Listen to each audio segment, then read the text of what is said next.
The wood was a blanket of darkness. Tall trees reached to the sky, their branches stealing the narrow shafts of moonlight. I navigated with my lantern alone. In it, I burned letters. I hoped I'd brought enough, but even now, a half hour into the journey, I felt my bag emptying faster than expected. Not good. My heart thrummed as I moved through the brush. There was a single path to Gloomfall, a narrow trail that was rarely traveled except by my family and those like us. It'd lead me to the lighthouse, to my sister, but only if I could find it. Lost? Said a voice. I wheeled about it, raising the lantern and squinting into the murky shadows. Who's there? Laughter met my ears. Playful. A shape appeared. Something bipedal and canine. A dog man.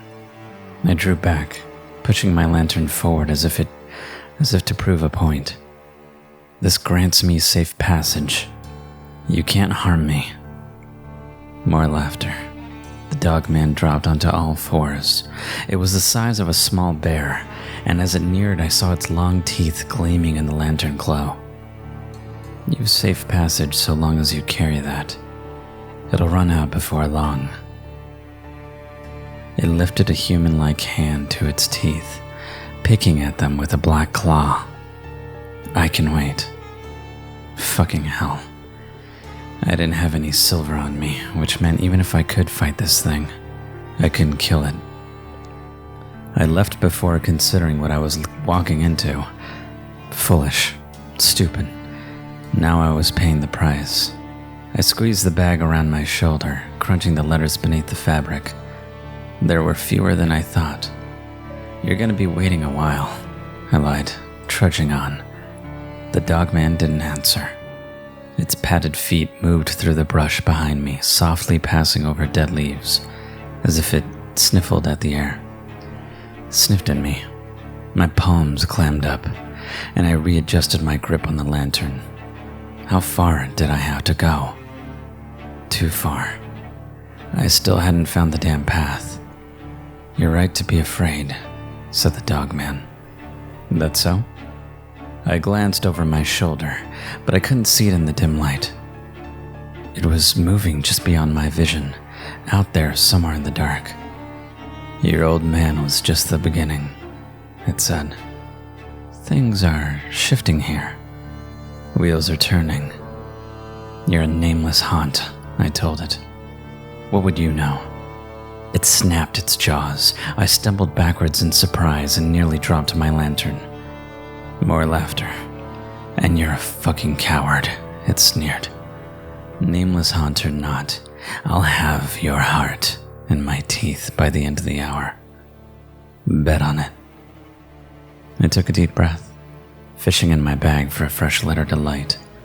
Probably sooner than that. I thought anxiously, where the hell is this path?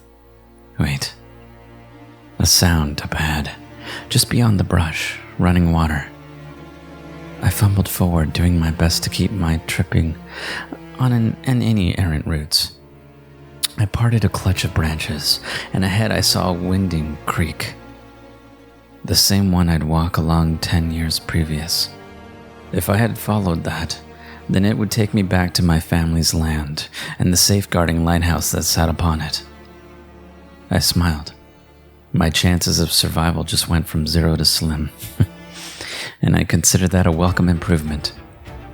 She's next, you know, the dogman said, rising up on its hind legs. It had to be 7 feet. It kept pace with me, its jaws salivating while its cold eyes buzzed with hungry anticipation. Without your old man, the girl's as good as dead.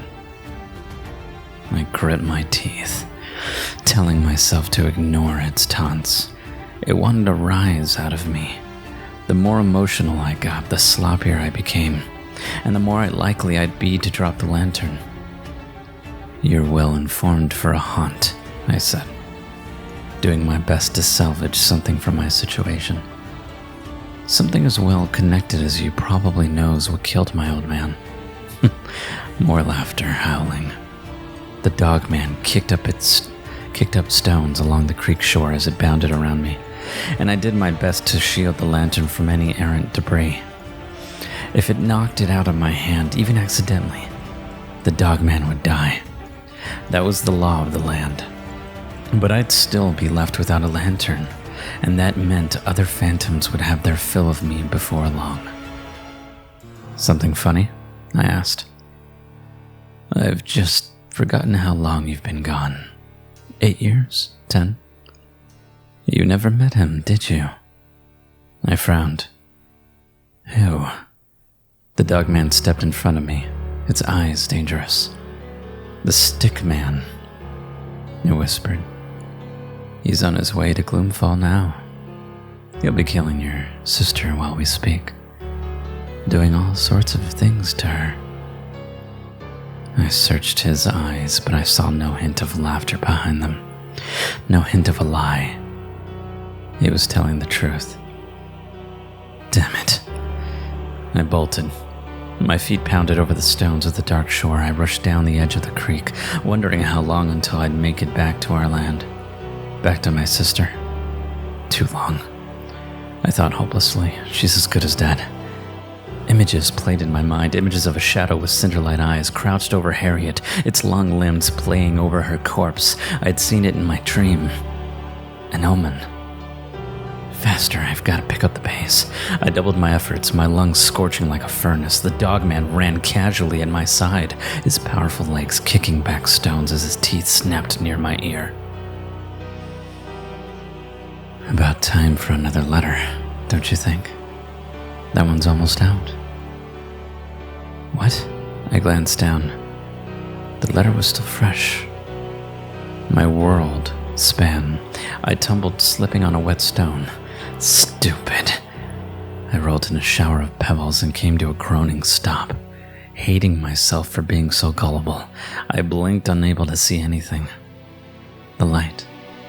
What happened to my light? My hands shot out. I searched desperately for my lantern, but the dark was suffocating. I couldn't see my fingers in front of my face. "Looking for this?" said the dogman. I turned toward its voice. "Please. Here you go." Something whistled through the air. I reached for it, fumbled it, and it crashed to the ground next to me. "No!" I gasped. I spread my hands across the stone shore, feeling for the lantern, and broken glass met my fingertips. "Uh-oh," said the dogman. But its voice had lost its teasing playfulness. It sounded hungry, vicious. "Looks like you've lost your safe passage." I grabbed the lantern. Broken or not, I could still use it so long as I protected the flame from the wind. I dug into my bag frantically, fishing out a letter. But before I could light it, a rough paw gripped my throat. I wheezed. It lifted me into the air, coughing and sputtering. My legs kicked out. They spasmed under me as I tried to beg for my life. "Told you I'd have you between my teeth," the dogman snarled. It snapped his jaws near my ear. "Question is, which end do I start with? Maybe the feet? Sometimes I like to listen to the screams for a bit." My mind reeled. I punched, I clawed at the creature, but it was too big, too powerful. "Please," I gagged. "Don't beg," the monster said. Desperation tastes pathetic. I fell. I fell to the stones, gasping for air. The dogman had dropped me. Why? A yelp sounded in the dark. My heart pounded. Letters. I needed to burn another letter. I reached for my bag. Another yelp. Was the dogman in pain? Being attacked. I couldn't worry about that. Right now, all that mattered was securing safe passage. I brought my lighter to the edge of a letter, and the paper curled, hissing and crackling with the sound of salvation. Good. breathed a sigh of relief, placing it into the lantern housing and pinching it beneath a stone. That should buy me a few minutes. A new sound from my right, slick, wet.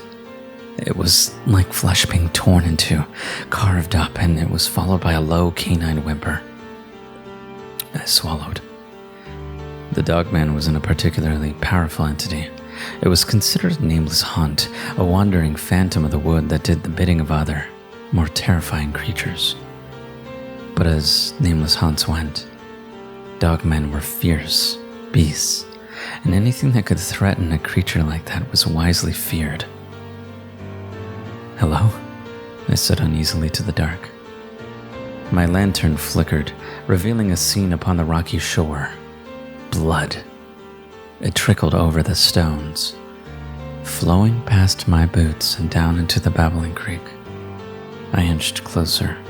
A body lay on the ground. The dogman's. It wheezed, heaving weak breaths as something carved into its neck, working its way back and forth across the thick muscle with practiced efficiency. "You're rusty," said a voice, cold and haunting.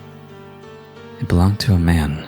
He stopped carving the creature's head, lifting the blade onto his broad shoulders where it gleamed serrated silver. I raised my lantern. My feet stumbled backward, my mouth moving wordlessly. The man was tall, far taller than I remembered. His hair fell around his neck in a black mane, and his lips spread into a midnight smile. "At long last," he said, "the prodigal son returns, and with him brings the end of all things."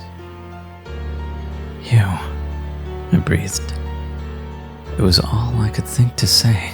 No words could express the hurricane of emotions of rage, pain, and hatred I felt in that very moment. I hadn't looked into those eyes since I'd watched them kill my mother 30 years ago. "What's the matter?" asked the man. "Don't you want to give your big brother a hug?"